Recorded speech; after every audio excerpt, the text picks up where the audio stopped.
In this video, we're going to look at power, which is going to be a word that we see a lot in kind of colloquial everyday English, but it has, like a lot of things, a very specific meaning in physics that we want to make sure we're on the same page about. So, power in physics is the rate of change of the work done. So it's specifically the rate of change of work done. So if something has a lot of power, it means a lot of work is being done quickly. But because work equals the change in energy, or work is the way that energy can change, this is also effectively the rate of change of energy. So if energy is increasing quickly, we can say that's the result of a lot of power output. If it's increasing slowly, we can say there's a low power kind of going into that system. So properties of power. Power is a scalar quantity. There's no direction to it. It's just, you can have positive and negative powers, but there's not a sense of direction. It's just whether it's increasing or decreasing. The variable we're going to typically see is capital P, so make sure you do take note that that's a capital letter. The units for power are watts. And 1 watt equals 1 joule per second. So you can see that it's a rate. It's 1 joule every second is a watt.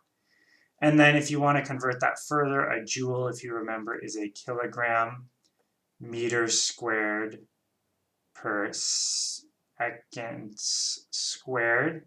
So if we divide that by seconds again, we get kilograms meters squared per seconds cubed. You're never going to see power represented like this, but it is good to be aware of it. You might see power represented as joules per second, but you're never going to see it like this.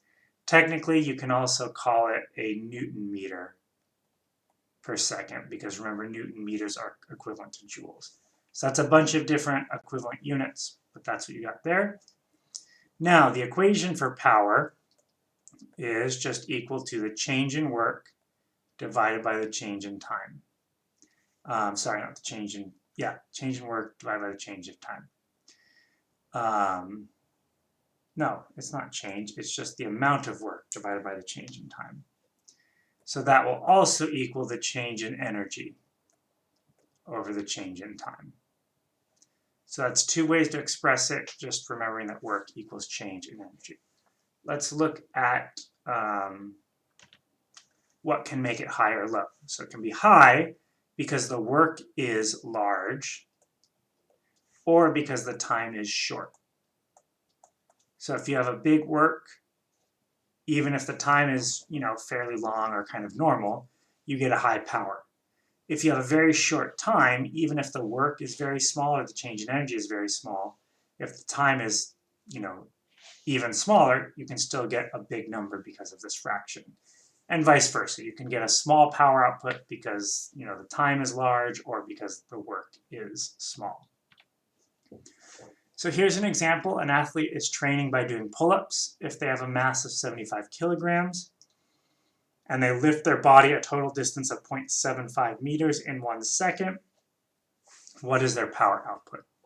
So we need to find the work done in the amount of time. Well, we don't know the work because there's no force and there's no distance.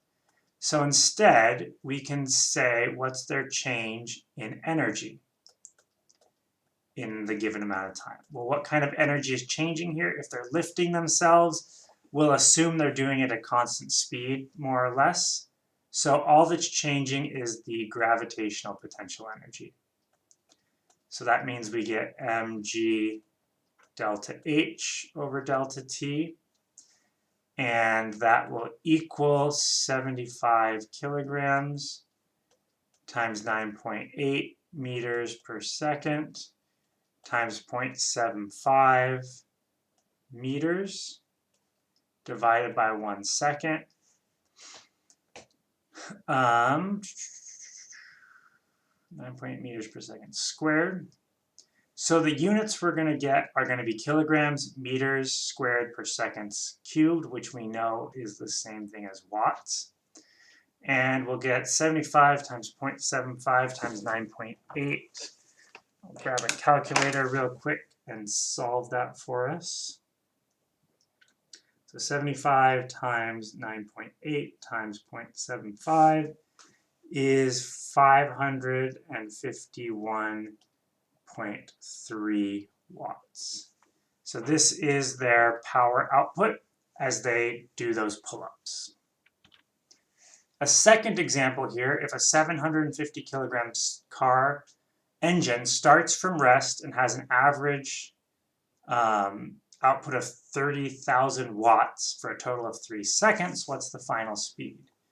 Well, we know that power is equal to work over change in time. In this case, we don't care about the work, we care about change in speed.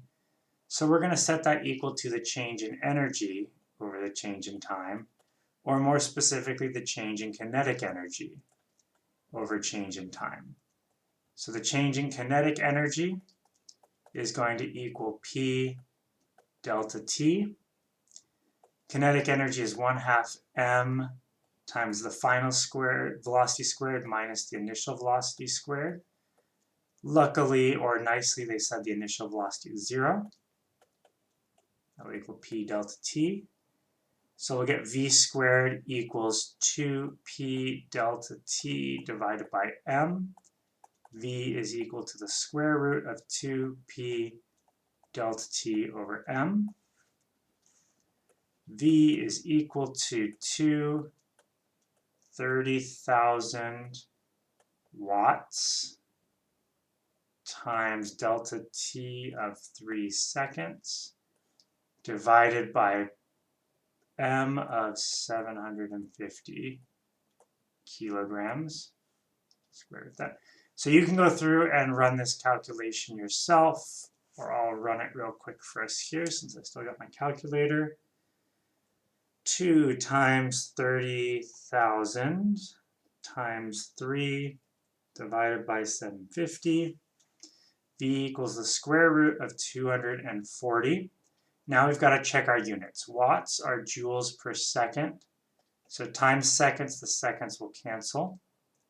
Divided by kilogram.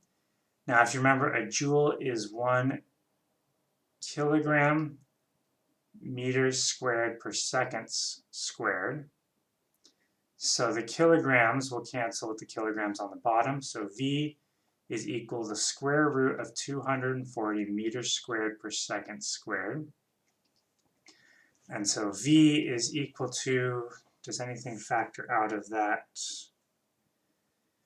4 should 60, so 16. Sorry, 60, would we factor out another 4? Yes, so it'll be 4 square root 8 or something like that. I'll leave you to check that. The mental math in my head's being a little fuzzy, but we do get it as meters per second. Let me know if you have any questions on that, but otherwise that's kind of what we do with power, just adding another tool into our tool belt.